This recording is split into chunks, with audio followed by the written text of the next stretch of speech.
A person can shake your hand at a graveside and already be calculating what they're owed before the dirt settles. I know that now. I didn't know it the morning this story begins.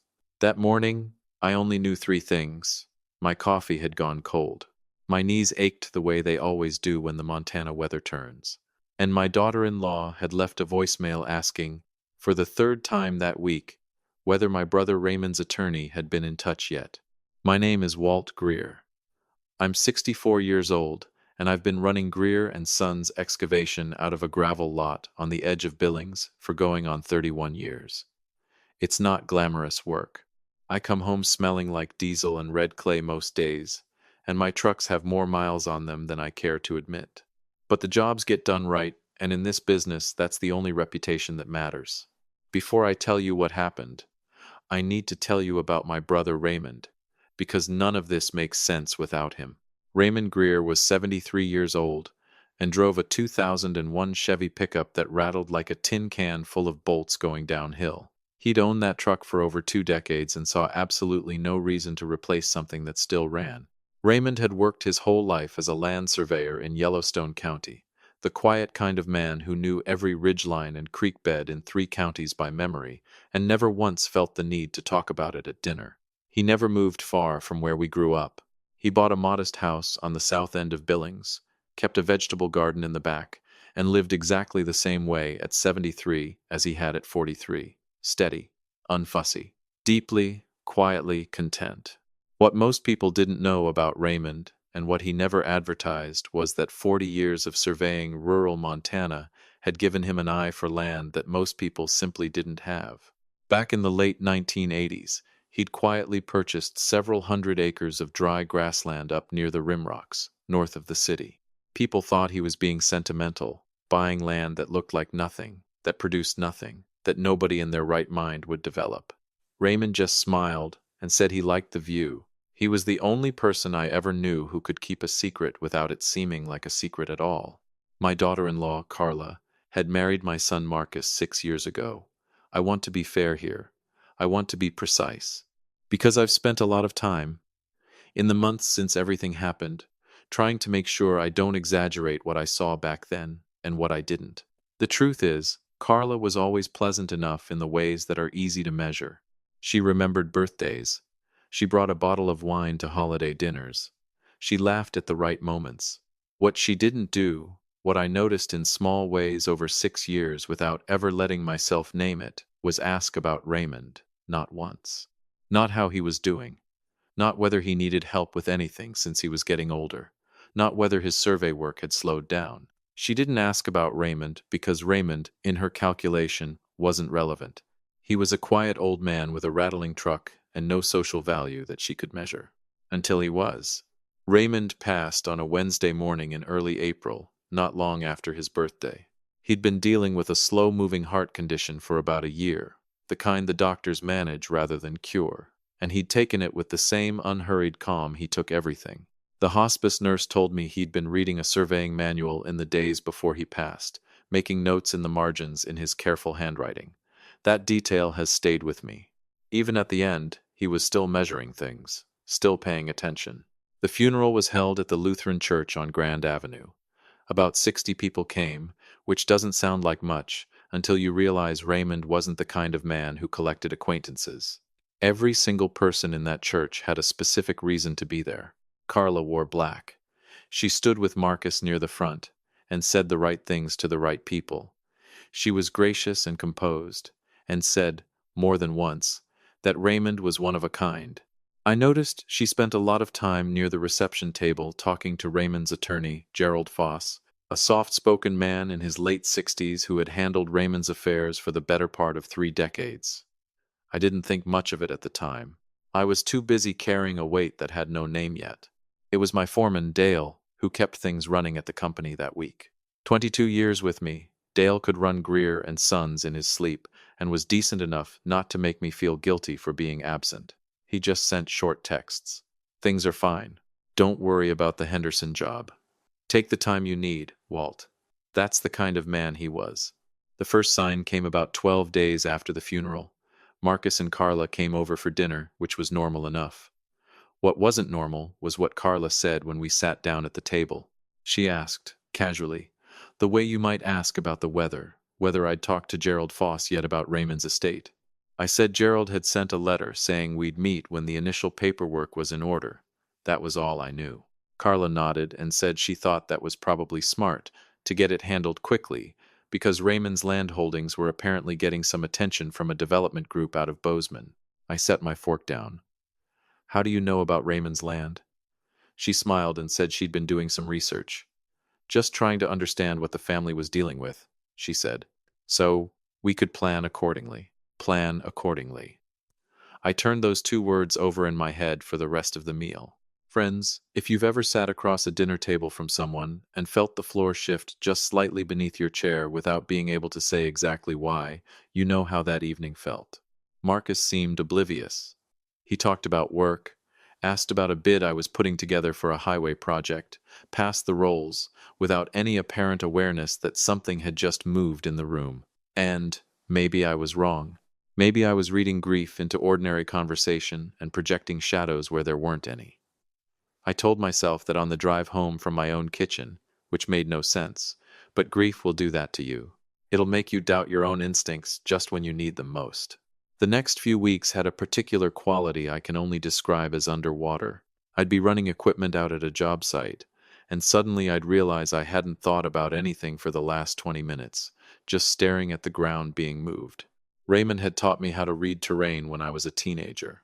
He'd take me out on survey jobs during summers and show me how to see what land was telling you, where the water wanted to go, where the frost heave would push, what the soil composition meant for what you could build on top of it. I thought about that a lot in those weeks. I thought about how quietly he'd passed all of that knowledge into me without ever making it feel like a lesson. It was a Thursday evening, about a month after the funeral, when I drove past Raymond's house and saw Carla's car in the driveway. Not Marcus's car. Just hers. I almost stopped. I almost pulled over and knocked on the door and asked what she was doing there. Instead, I kept driving. Told myself there was probably a reasonable explanation. Maybe she was picking something up for Marcus. Maybe she'd offered to help with the house and I just hadn't heard about it. I called Marcus that night. He said Carla had gone to drop off a casserole dish she'd borrowed. Said it like it was nothing. And maybe it was nothing. But something in my chest had started to pull tight, the same way the ground pulls tight in January, right before a hard freeze sets in underneath. About a week later, Carla called me directly. Not Marcus. Me. She started pleasantly enough, asking how I was holding up, saying she'd been thinking about me. Then she said she'd been in contact with a real estate attorney who specialized in estate transitions, and she thought it might be a good idea for the family to consult with him before Gerald Foss's meeting. Just to make sure everyone's interests were represented, she said. I asked whose interests she was specifically concerned about. She said, all of us. Walt. We're family. I told her Gerald Foss had been Raymond's attorney for 30 years, and I had complete confidence in him. She was quiet for just a moment, and in that moment I heard something underneath her calm that hadn't been there at dinner. A kind of calculation, a recalibration, like a contractor measuring twice before cutting. Only I got the feeling she wasn't measuring for something she wanted to build. She was measuring for something she wanted to take. When I told Dale about the call the next morning, he was quiet for a few seconds.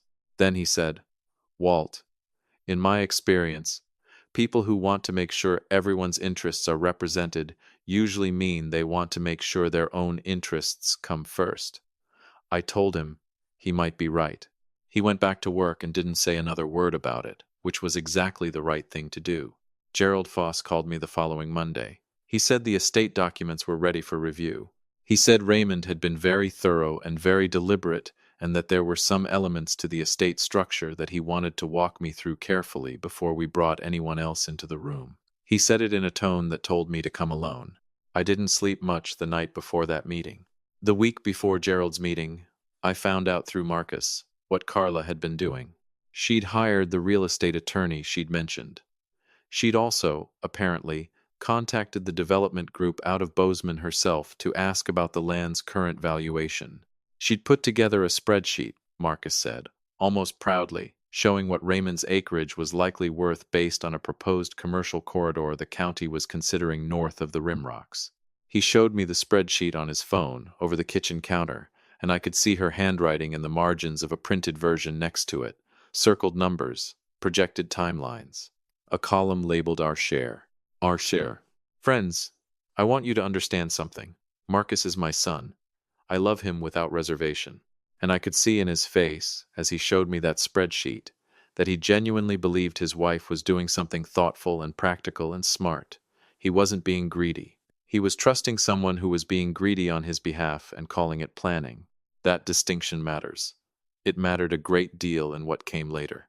I drove to Gerald Foss's office on a gray Tuesday morning. His office was on a quiet street near the downtown core, the kind of building that doesn't advertise itself. Dark wood paneling, file cabinets that went back decades, a receptionist who'd been there longer than most of his clients. He poured me coffee without asking, set a box of tissues on the corner of the desk without comment, and opened a folder with the careful hands of someone who knew the weight of what was in it. Raymond, Gerald told me, had restructured his estate 11 years ago. 11 years, long before his heart condition. Long before Marcus met Carla. He had placed his real property holdings, everything above and beyond the house itself, into a revocable living trust that converted to irrevocable upon his death. The trust had a designated trustee, which was Gerald's firm, and clearly named beneficiaries. The trust assets, including the Rimrock acreage, which Gerald confirmed had indeed attracted significant commercial interest, were legally and entirely separate from Raymond's personal estate. Gerald looked at me over his glasses and said, "Walt, your brother was one of the most methodical men I ever represented. He thought about this carefully for a very long time." I asked who the beneficiaries were. Gerald told me. Raymond had designated a land conservation organization to receive 40% of the trust value. The remaining 60% was designated for me. Not my household, not my son, not my daughter-in-law's spreadsheet. Me. In Raymond's trust language, the bequest read, "To my brother Walter Greer, who understood what the land was worth before anyone else thought to ask." I had to read that line twice before it landed. I asked Gerald if Marcus received anything. He said Raymond had left Marcus a specific personal bequest from his direct estate, meaningful but modest, along with a handwritten note that Gerald was authorized to deliver at the appropriate time. He said Raymond had been very clear that the trust assets were not to become a family negotiation. He had seen enough of those in his surveying career, he'd told Gerald.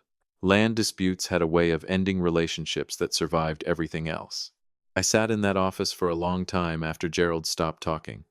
The coffee went cold, the gray sky outside didn't change. I was thinking about Raymond in his truck on survey roads, reading the land like other people read books, and doing it all so quietly that nobody around him thought to pay attention until it was already too late. Gerald said, "There was one more thing."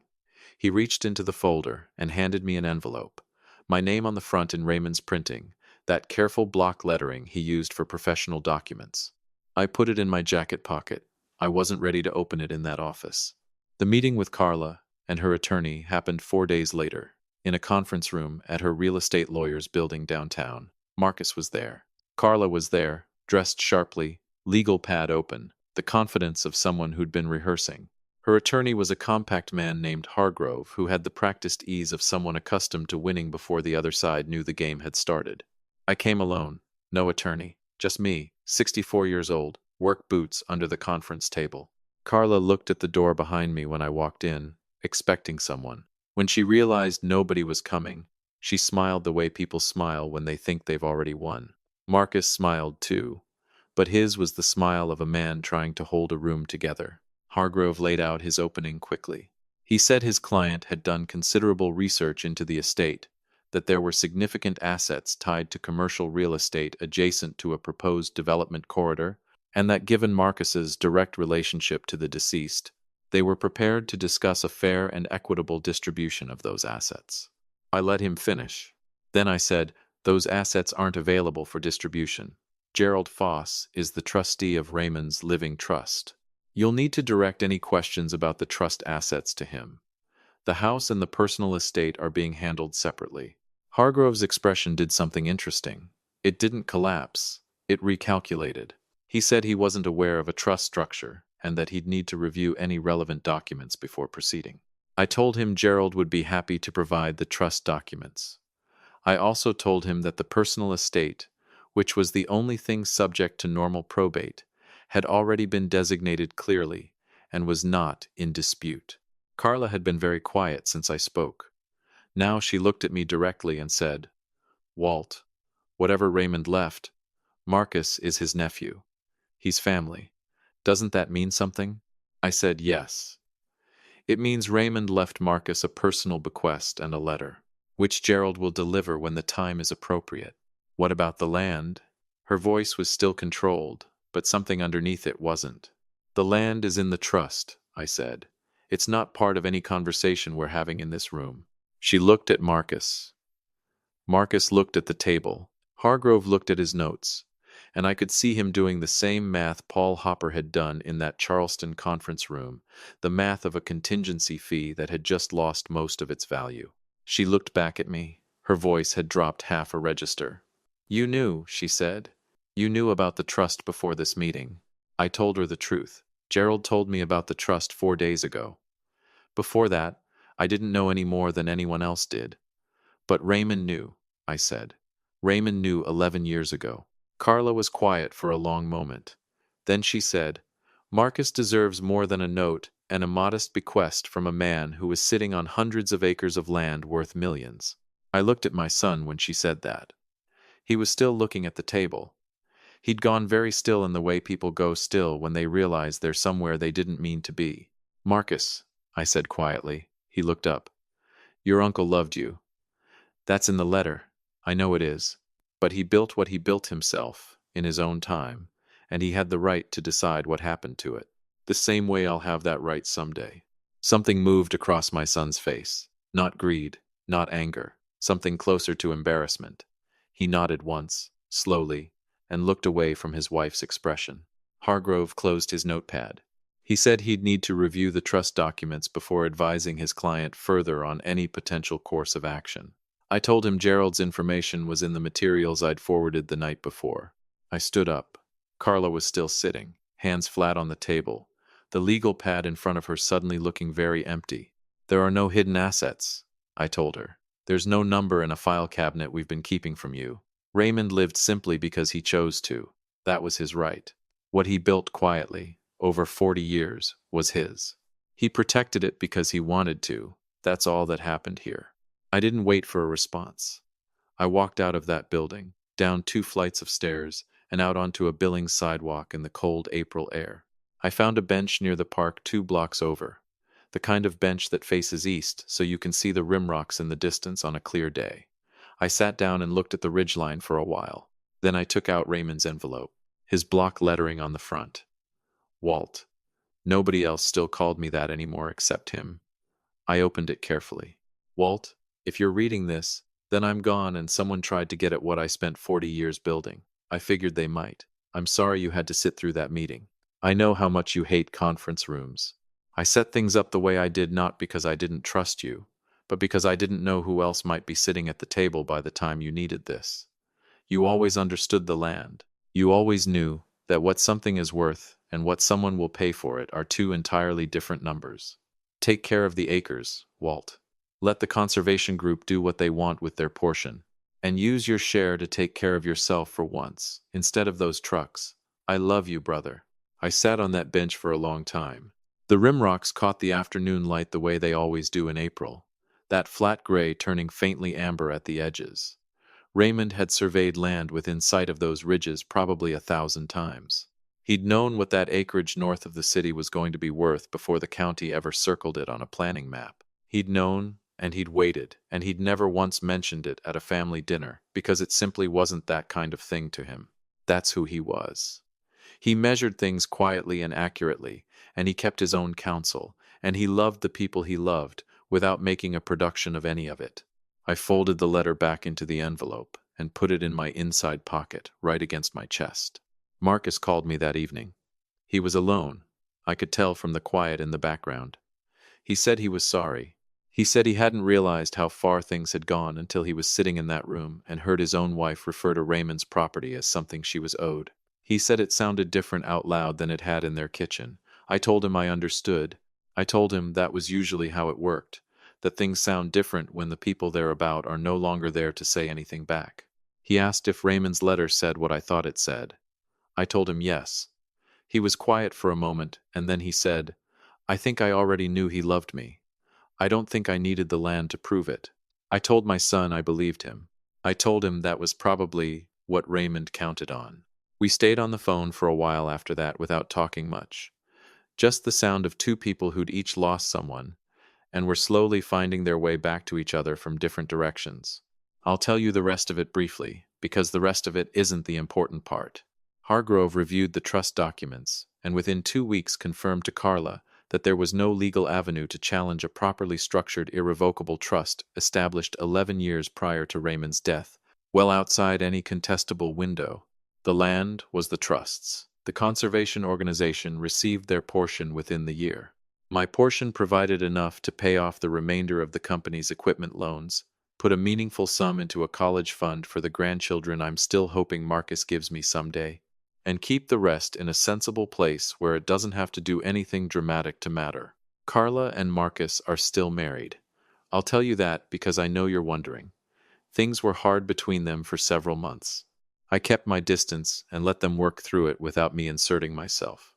Whether she reckoned honestly with what she'd done or found a way to reframe it to her own satisfaction, I genuinely don't know. People are complicated.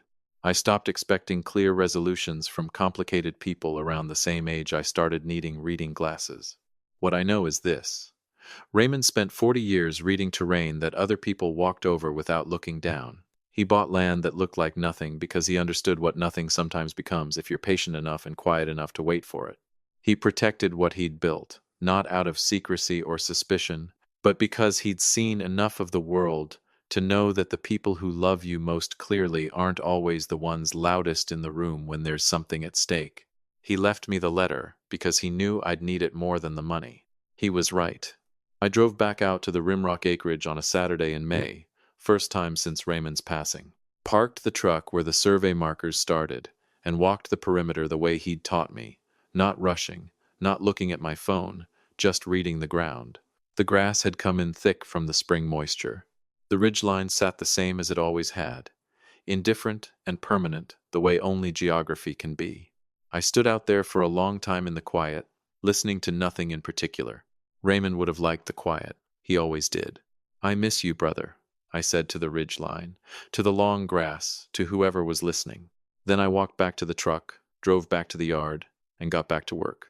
Because that's what we do. That's what men like Raymond and I have always done. We show up, we do the job right, and we trust that the land and the people who deserve it will still be standing when the work is done.